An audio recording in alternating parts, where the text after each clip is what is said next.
Hello everyone, welcome back to another Torchlight Infinite video, and today I'm bringing you the elusive update to the Youga character, which is the mana stacking character. So first of all, I'm gonna open a T8 beacon.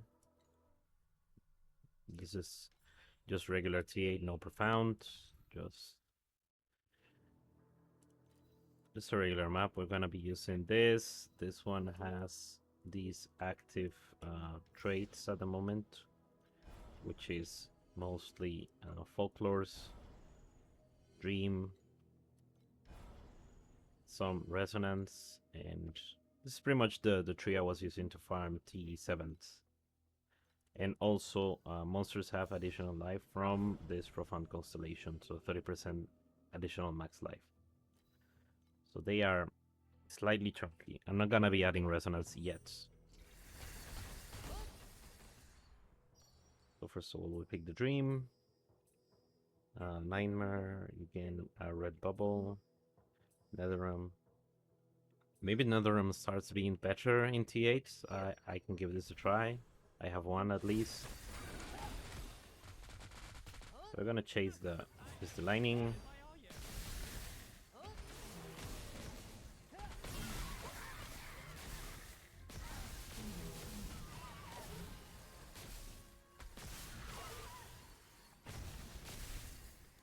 It would be nice to get another lightning perhaps to get more speed and more damage. I'm not gonna full clear, I don't think it's worth it.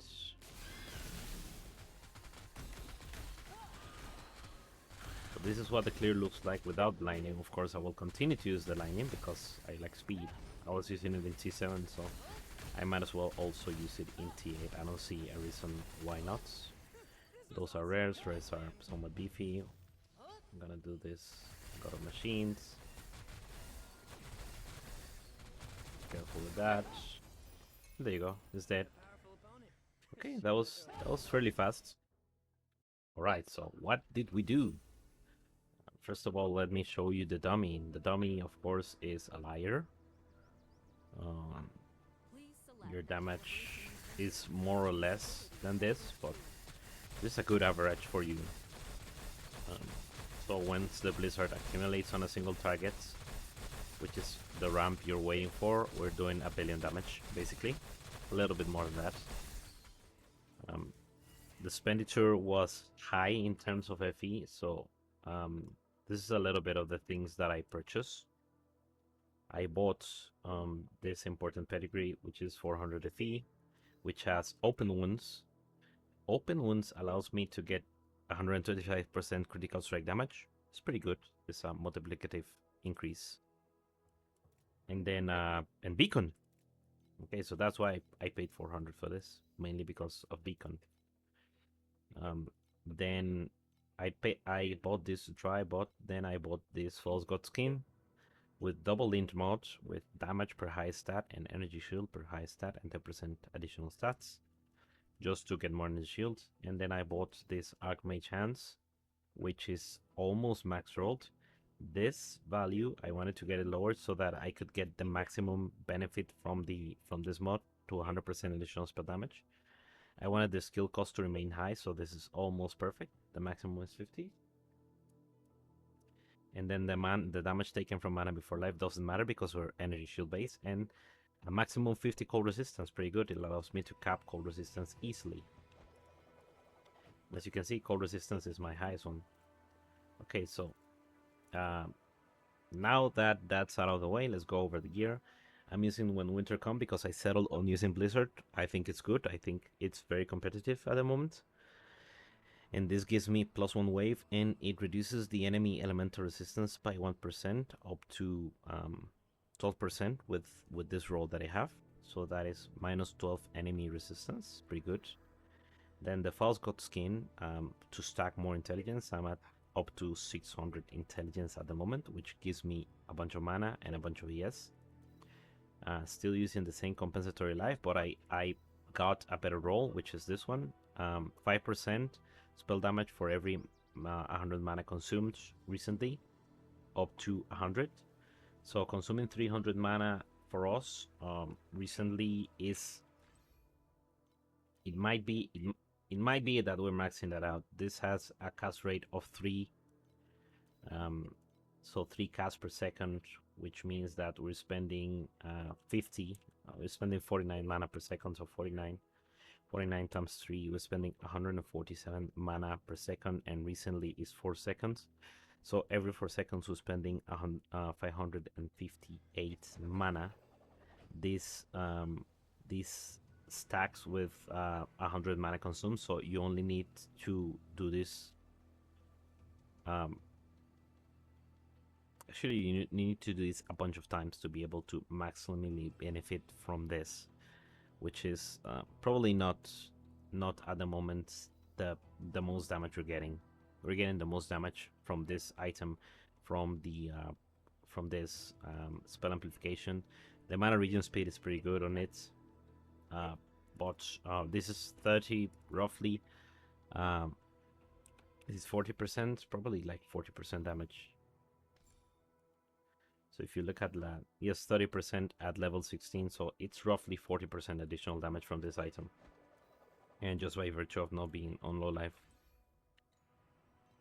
Then the ring, this is still a tier 2 ring, but the important part is that I managed to, by farming lots of dream crafting, I got the elemental destruction curse, which when we go to skills, it allows me to do something else. I also have some crit rating here because we're now going heavily into crit scaling. Then the weapon, this is a tier 1 weapon. This mod here, I want the max focus blessing, most likely from Dream. But we got added damage to spells. I want intelligence here instead, but I haven't been able to get it because I didn't have enough FE. Or cold skill level each. Pretty much, probably both of them actually. The percentage mana will also be pretty good, but at this point, I don't think I will be trying to go out of my way to get more mana. Then flat mana, which, you know, it could be spell damage, cast speed, elemental damage, and flat spell crit rating, which is for me better than percentage because my flat spell crit rating is this is a 10% base crit basically. Then this is the same chest as before. This is the one that I bought for 40 FE. This one I bought the base as well, and the important thing is that I wanted to get tier 1 movement speed, and I managed to hit cult level and mana, so, you know, pretty good boots. Tier 1 ring with this mod, 50% chance to get +1 wave when using a barrage skill. This added a decent chunk of damage. And it also has intelligence, so, you know, this one, it has to be made all tier 1 as well. And the shield is the same. Okay, now let's go over skills. I bought a tier 0 non-being cold noble, which has 12% additional damage. I bought a tier 0 hail magnificent, which has 5% additional damage instead of reduced damage. And I'm using increased area for crowd clear, but what I use here is usually crit rating, or, you know, for single spell concentration could also be very, very good. Carpet Bombardment is BIS, I think, and Psychic Burst is the same because it's the 56% additional damage. This remains the same. With the removal of the curse from the main, you know, from the skill bar, I have the option to add a defensive skill to more easily farm T8, and I decided on Frost Shield. I think this is the best defensive skill, but you could argue that block, I have a shield, so using Aegis of Fire might be decent as well. Force Start for more recovery, or even delayed pain or defensive buffer. All of these are good options. Stone Skin is good, but I always like Frost Shield. Right now it's just physical and fire, but physical and fire is most of the damage you take. Physical is most of the damage you take. This adds some armor, and it allows Energy Shield to charge a little bit faster. This remains the same. This, I added the fourth link for extended duration. Then here at the moment we're using Precise Ice Imbue with Imbue buff, Overload, Added Fizz, and Deep Wounds, and I'm instead reserving this on mana because I have kind of plenty of mana to go by. I have a lot of regen. I'm regening, I think, like 1.5k mana per second. 1.7k mana per second. So it's more than enough to cover, as you may have seen, I spend around 500 mana per second, so I can keep it up. And that is with mana boil draining my mana as well. Then I have Precise Frigid Domain level 21 for more cold damage with Aura Amplification. This requires a Precise Concentrated, Precise Swiftness, Movement Speed, and Thunder Magus, which I need to get more energy, but basically this is for max lightning resistance. This doesn't matter at the moment because I don't have my lightning resistance capped, and I got 2 candles. Right now, you only need this unlock, which costs 20, and you get them from quests.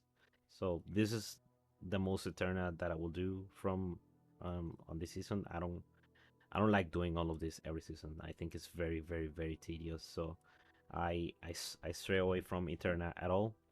But I unlock the second candle because it's so much power.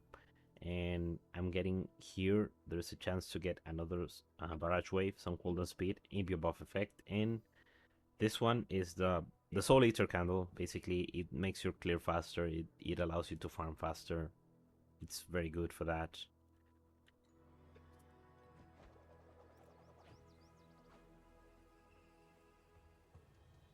Now the passives, not much has changed. With the addition of with the removal of photophobia, which had beacon, and the addition of beacon in the slates, I can now I'm still running Chili. I was running Chili either way. Then I switched the passives for crits, so I'm getting crit rating, crit damage here a little bit. Then I maxed out the intelligence stacking. I removed these points to be able to grab something like extra cast speed, because I figured this flat skill cost doesn't affect it because the cost is fixed at 49 because of the gloves. So that means this is just gain cast speed and movement speed and not lose anything.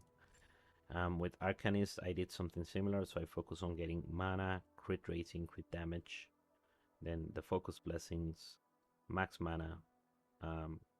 This is because of this actually additional spell damage per skilled use recently, and the mana per intelligence, very important. Here I'm doing mana for additional, just some extra mana. I wanted to get that to get to the max level. Right now I need 7,500 mana, so if I get more mana from gear, I can remove this and go for full load or even frostbitten.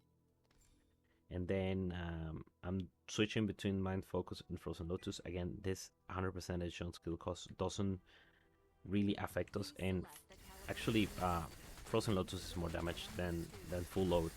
Let's give it a try.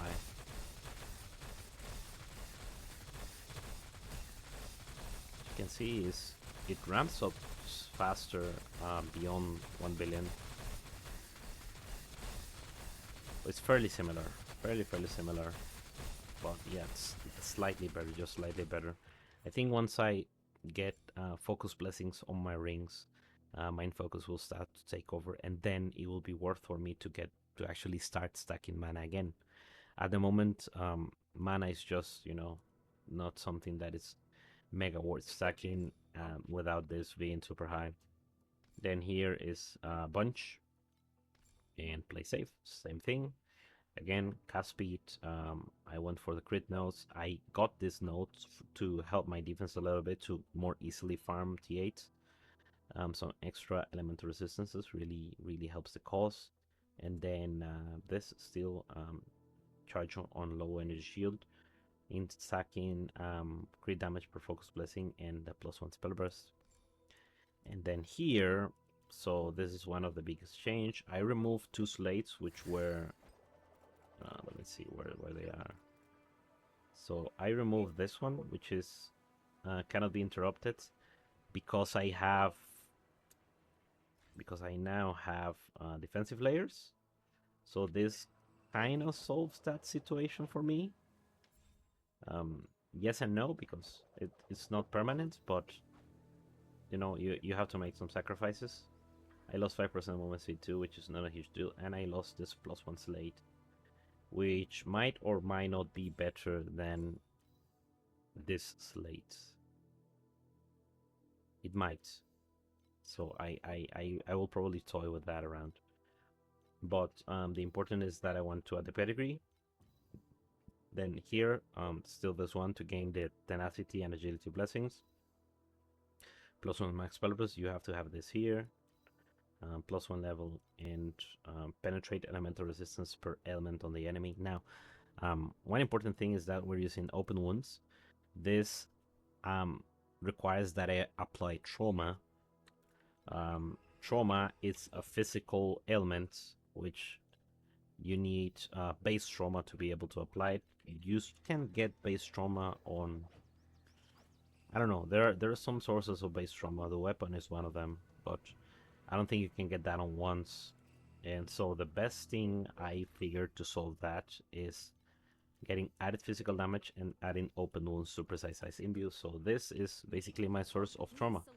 You can see it here being applied fairly constantly. I also have frostbite and I also have numbed. So that represents for this node a 12% elemental penetration. So I think it's pretty good. In terms of the slates, the hero trait, I changed this a little bit too. So the trait remains the same, but the memories I switched to at least the orange memories for this attack block chance, cast speed, and spell block chance, and max lightning res. So sadly they are not level 2 because I hadn't had the money to get them. I'm actually gonna level them and see how much I can get by getting that actual level 30. Alright, we're in the future now. I managed to get the memories affixed to level 40. I reroll this to attack and cast speed and cold critical straight damage, pretty good. And then I reroll this to spell crit rating and spell block chance.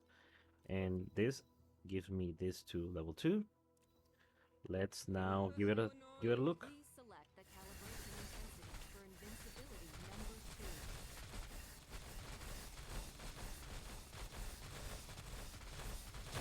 Okay, so that was a pretty good upgrade, and that was less than 100 FE. Alright, there you have it. Level up your memories. Once I actually have enough money and I can get level 3 traits, that's gonna be juicy, a juicy upgrade. Okay. Alright, that's all for this update. Let me know your thoughts on the comment section below. This character is, profiling. It's moving to something better.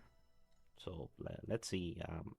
I'll keep farming on this. Now that I'm doing T8, that's gonna skyrocket how much FE I can get per hour and per day, and that's gonna allow me to get more significant upgrades. All right. Have a great day. Bye bye. One thing I forgot to mention before the end of the video is battle spirits. As you can see, I'm not using any legendary ones at the moment. I figured that using legendary spirits is difficult to follow, and also I don't have them max level either way. I only have this one, which is very close to max level. But this is the minion one. He doesn't do anything for most of the builds. So I decided to go for purple ones. I think purple and blues are very easy to max out, especially the blues. So I'll show you how the build performs with blue spirits, actually. No, I'm actually gonna add a survival. I'm gonna do Preserver of Eternity. It's level 1. She gives you just movement speed and some extra resistances. And the other one is actually gonna be a blue one as well. So either not, I don't have another cold one, but I think I have another spell one that is blue. So there's this one, which is mana, regen, spell damage, and crit damage. We have cast speed, and we have spell penetration and cast speed. Maybe spell pen is the best. Let's give this a try. Of course, the damage will suffer, that's for sure, but let's see how much.